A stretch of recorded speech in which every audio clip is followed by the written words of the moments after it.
This is the incredible story of the man who became an inspirational god to hundreds of millions of people.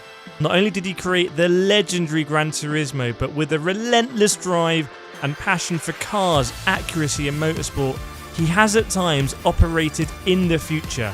Simply untouchable and closer to a wizard than a human. As his games continued to be the envy of every games developer in the world, they became more than just driving and into the realms of artistry, attention to detail, the sunlight glinting off the windshield as you took the final corner, raising your hands from the controller and punching the air as for a glorious second you forgot everything around you. And somewhere he raises a smile as you were every bit a racing driver. He didn't stop there, setting his sights on real racing too, but as he did, there was trouble at home, politics with Sony, even a tragic death. And it looked like the dream behind Gran Turismo was coming to an end. As someone lucky enough to be in the Gran Turismo movie, I'm going to guide you through the sleepless nights, globe-trotting adventures and unseen footage.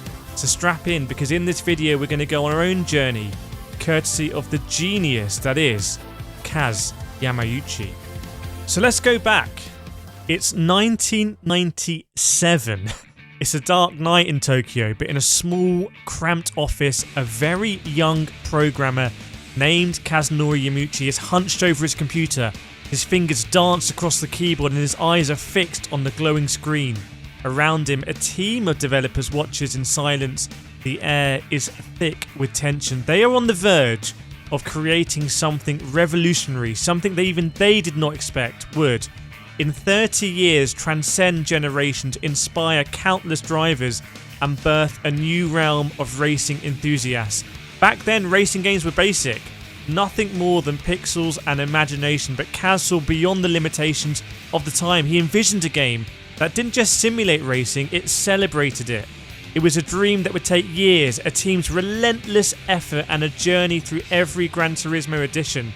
The first GT hit the shelves in 1997. It was groundbreaking, introducing gamers to the thrill of racing with unparalleled realism, 140 cars, 11 tracks, and sales over 10 million. Surely this couldn't be beaten, but then came Gran Turismo 2. Sony had demanded it be on the shelves for Christmas, so Kaz worked overtime and his game was released in just 1999. Unbelievably, rather than just being a cash-in sequel like so many games of the time, Kaz managed to add significantly more cars, tracks, and a deeper dive into the culture of racing with a scarcely believable 650 cars, more than Forza Motorsport can do a quarter of a century later, and 27 incredible tracks. It genuinely is a myth and a mystery in the gaming industry how Kaz was able to get this done in such a short amount of time. Gran Turismo 1 was incredible, but Gran Turismo 2 was simply immortal.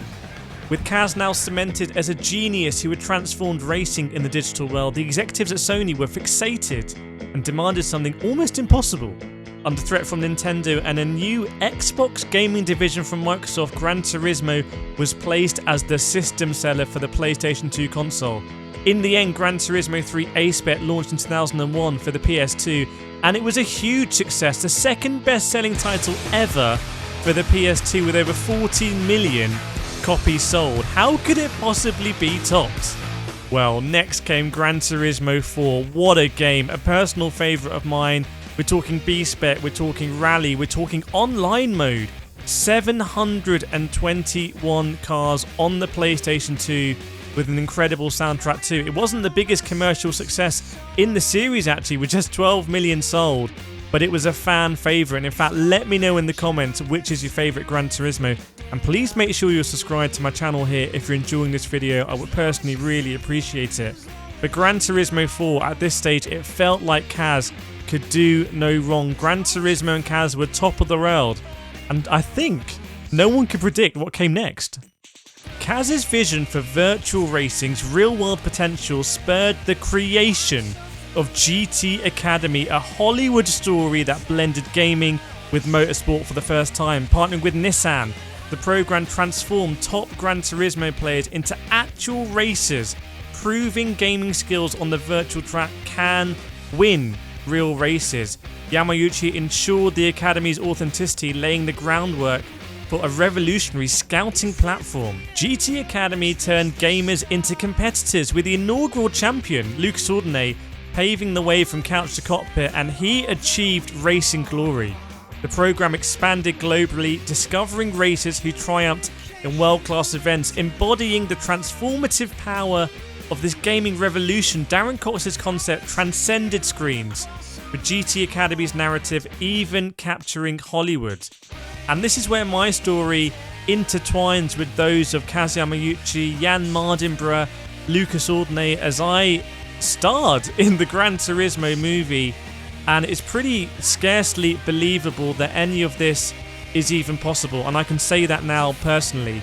This is all thanks to the drive, the relentless vision, the passion of Kazunori Yamauchi, a person who believed in human desire and just human ability to do incredible things, even if you're not born into the right circles or into the right circumstances. Motorsport is something that can be very old-fashioned, but Kazuya Miyuchi, through GT Academy, really broke down barriers. And if you didn't know, Kazuya Miyuchi is actually a racing driver himself. In 2009, he joined the VLN series at the Nürburgring, and in his first race, he actually got the fastest lap time in his team and got the class win as well, which is something that is genuinely very incredible to do. And Kaz's story in racing just progressed and progressed until he was driving GT3 cars in the 24 hours of the Nürburgring. He did that in 2011, 2012, 2013, 2014 and 2016, with his best result coming in 2014, where they finished 14th overall out of 165 cars. So Kazuya Miyuchi is not just a developer, he also has serious pace himself. But as I'm going to let you know here, there were some serious problems as well coming for Gran Turismo. Crafting Gran Turismo 5 for the PlayStation 3 was like engineering a supercar completely from scratch. Kazuya Miyuchi and his team wrestled with the PlayStation 3 notorious Cell processor. It was a beast under the hood that promised unparalleled power, but it demanded programming prowess that was at the time as rare as a vintage Ferrari. The Cell's complex architecture with its multiple synergistic processing elements was a double-edged sword. In theory, it could deliver that breathtaking, lifelike driving experience that Kazuya Miyuchi desperately sought, but in practice, it was like fitting a V8 engine into a go-kart. Delays mounted as Polyphony Digital and Kaz's devoted crew tuned and retuned the game's engine, struggling to hit the frame rates that Kaz demanded. Each delay was a pit stop, extending the wait, frustrating fans and the developers alike. But Kaz, undeterred by the red lights of development hell, kept his eyes on the finish line. His dedication to detail and quality, from the glint of sunlight on a car bonnet to the grip of tyres and tarmac, meant no compromise, no release until perfection was as close as it could be within the grasp of the technology of the day. And in the end, Gran Turismo 5 was a rare success on the PS3. Gran Turismo 6 followed, and I really do think this was the most difficult point of Kaz's career. Under incredible pressure from Sony to deliver against an Xbox 360 that really was winning the console generation, Kaz's game had ballooned to an unbelievable 1,200 cars, many tracks and disciplines, and a far cry from the small, tiny team working in that Tokyo office back in 1997. Now a figurehead for Sony in the blossoming console wars, Gran Turismo 6 was eking out all of the possible performance on the now aging PS3 and the complicated Cell processor. With the PS4 imminently coming through, there was more pressure now from PC sim racing, an entire genre that had been boosted by Kaz's work in areas like GT Academy.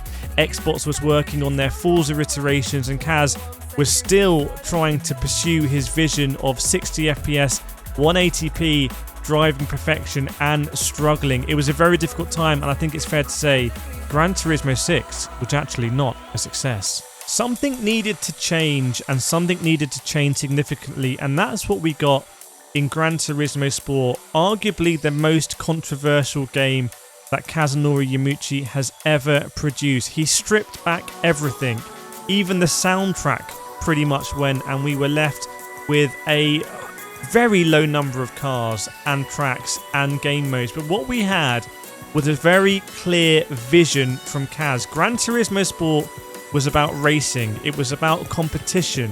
He'd drawn from his experiences in GT Academy, getting a game like Gran Turismo 6 that was very complicated and unfocused in its scope. He was working with people like Lewis Hamilton, the absolutely legendary Formula 1 driver and untouchable at that time. And Gran Turismo Sport became a very special game. Personally for me, it's one that has changed my life. I wouldn't be making this video for you now if it wasn't for Gran Turismo Sport. It launched with the promise of being able to give you an FIA license, which I found very exciting. As it happened, I got my FIA racing license elsewhere. But that shows what the essence of Gran Turismo Sport was about.